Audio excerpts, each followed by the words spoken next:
Assalamualaikum warahmatullahi wabarakatuh. Perkenalkan, nama saya Ahmad Zulfikar dengan NIM 1909190302076. Di sini saya akan mereview hasil review saya tugas gerakan sosial kelima. Baik, langsung saja. Bab 1. Mengendarai ombak. Dengan melihat protes di belahan dunia yang paling berbeda, termasuk Turki, Brasil, Venezuela, Afrika Selatan, Bosnia, dan Ukraina, forum ini akan membahas 3 debat utama yang didorong oleh protes tersebut. Dampak dari akhir neoliberal global ekonomi pada gerakan sosial, perkembangan politik kontroversial di bawah demokrasi otoriter, dan munculnya identitas kolektif baru. Menjawab pertanyaan-pertanyaan ini, kita juga akan membahas lebih banyak yang mencangkup satu, apa saja yang terjadi ketika gelombang protes yang dimulai di daerah yang homogen memengaruhi negara-negara lain dalam surutnya yang panjang, keterkaitan antara protes pada tahun 2011 dan pada tahun 2013 sebenarnya telah secara eksplisit ditangani oleh para sarjana juga. Protes pada tahun 2011 telah dimulai di negara-negara yang disebut PIGS, Portugal, Italia, Irlandia, Yunani, dan Spanyol yang paling menderita akibat krisis keuangan dan dalam lingkungan yang sangat kontroversial.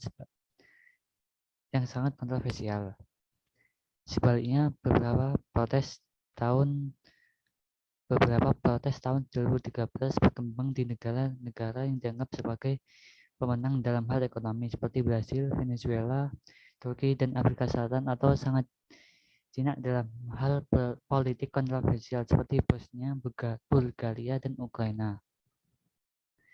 Berangkat dari pengamatan terhadap partisipasi massa besar pemuda terdidik serta anggota profesi bebas dan pekerja kerah putih, bagaimanapun perdebatan melihat perpecahan antara mereka yang berbicara tentang ekspansi positif kelas di selatan global dan mereka yang menunjuk pada frustasi kelas menengah dalam status dalam dan penurunan ekonomi. Kegagalan pengunjuk rasa menargetkan konsepsi dan praktik politik yang eksklusif dan korup, mengusulkan konsepsi dan praktik demokrasi alternatif, politik kontroversial berkontribusi dengan cara ini pada perombakan perusahaan politik dan munculnya norma-norma baru, meskipun dengan tingkat keberhasilan yang berbeda ketika pendatang baru menaiki gelombang protes. Selain itu, jenis konteks yang terutama mereka bahas adalah apa yang disebut dengan demokrasi maju dengan negara kesejahteraan maju, sistem kepartaian yang terkonsolidasi, dan kurang lebih aturan hukum yang dihormati.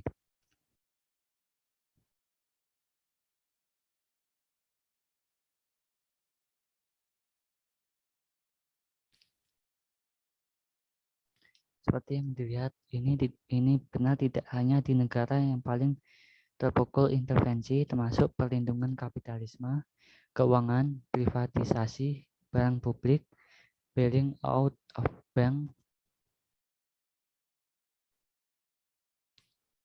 dan fleksibilitas pasar tenaga kerja.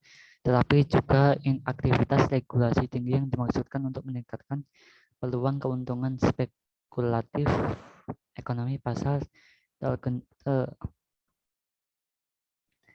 koordinasi seperti Uni Eropa dan Jepang, di mana perusahaan yang lebih mengandalkan hubungan non-pasar untuk mengelola kegiatan mereka tampaknya menunjukkan daya saing yang setara atau bahkan lebih unggul dibandingkan dengan ekonomi pasar liberal.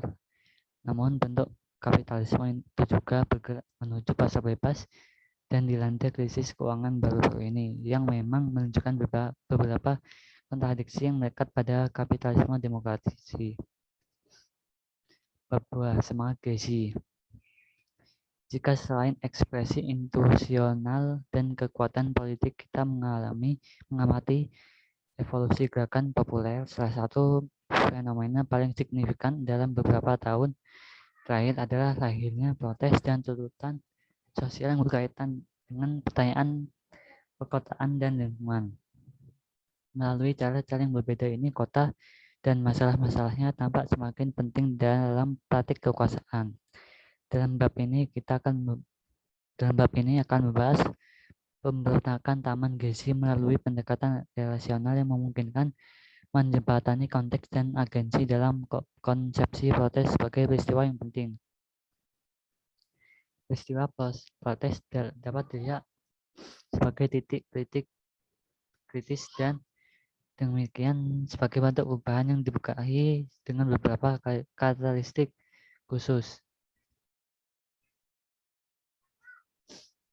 Itu adalah periode krisis atau ketegangan yang tidak cocok untuk diselesaikan oleh kebijakan dan intuisi yang ada. Faktanya, dia menyatakan mereka menghasilkan perubahan yang digambarkan sebagai tiba-tiba, terputus-putus, dan bergantung pada jalur.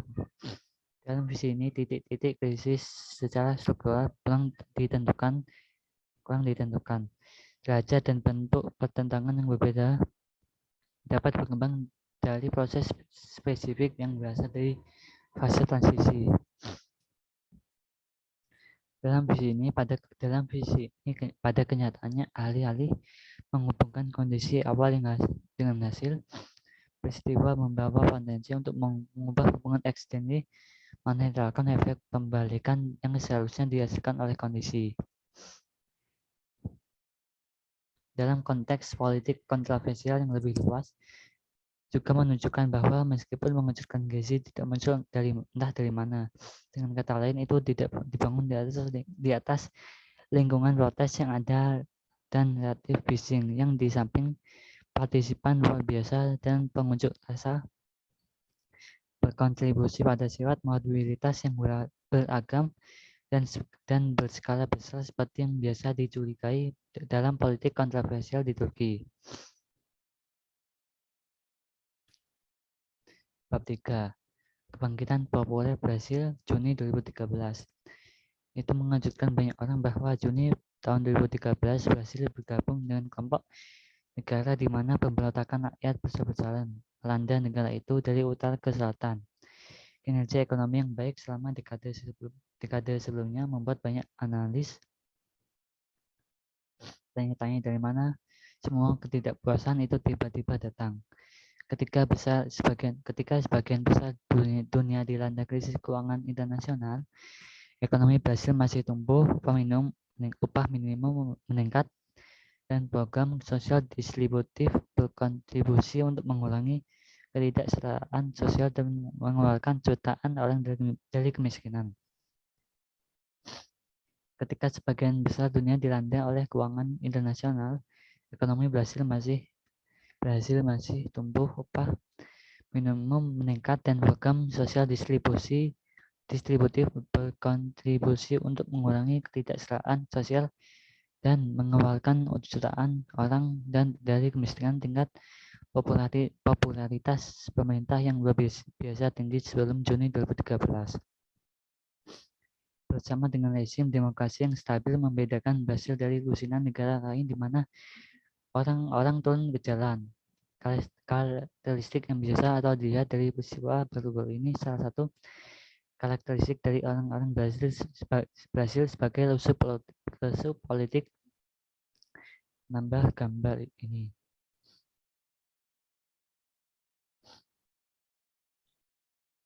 Bab 4.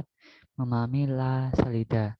Tanggal 5 Maret 2013 adalah salah satu yang tidak mungkin dilupakan oleh rakyat Venezuela. Pada hari ini, setelah 14 tahun berkuasa, Hugo Rafael Chavez Frias meninggal karena kanker di rumah sakit militer di Caracas.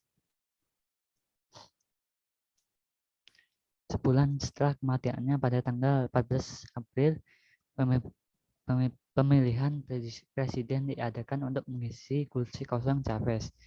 Nicolas Maduro, Menteri Luar Negeri Chavez yang telah lama menjabat sebagai presiden sementara sejak kematiannya, menjalankan diri sebagai penggantinya.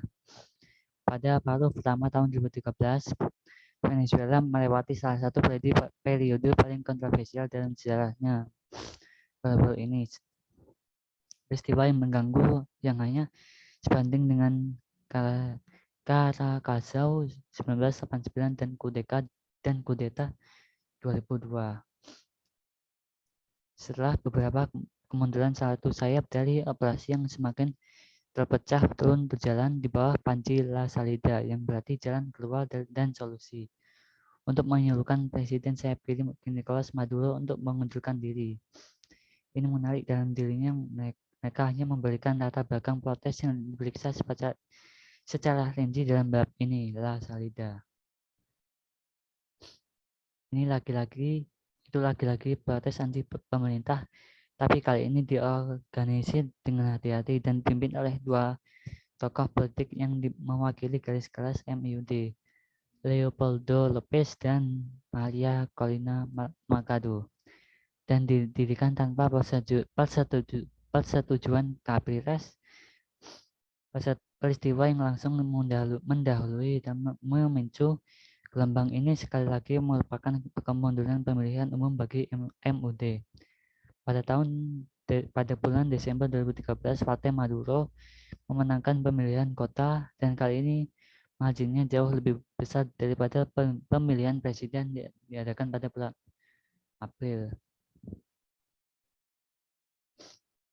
Namun sementara Capriles menunjukkan dirinya bersedia menerima kemenangan Maduro dan bekerja sama dengannya di beberapa bidang. Lopez, seorang garis keras, bertekad untuk tidak menunggu sampai pemilihan berikutnya untuk mengalahkan Maduro. Perpecahan yang semakin dalam ini jelas tercermin dalam kenyataan bahwa Capriles tidak pernah memberikan persetujuannya pada demokrasi Februari dan tidak mendukung Lopez di La Salida apabila pada September lalu audit akhir yang dilakukan CNI memastikan tidak ada insiden pemungutan suara yang tidak bisa mempengaruhi hasil pemilu. Baik, sekian dari saya. Mohon maaf apabila ada salah kata. Wassalamualaikum warahmatullahi wabarakatuh.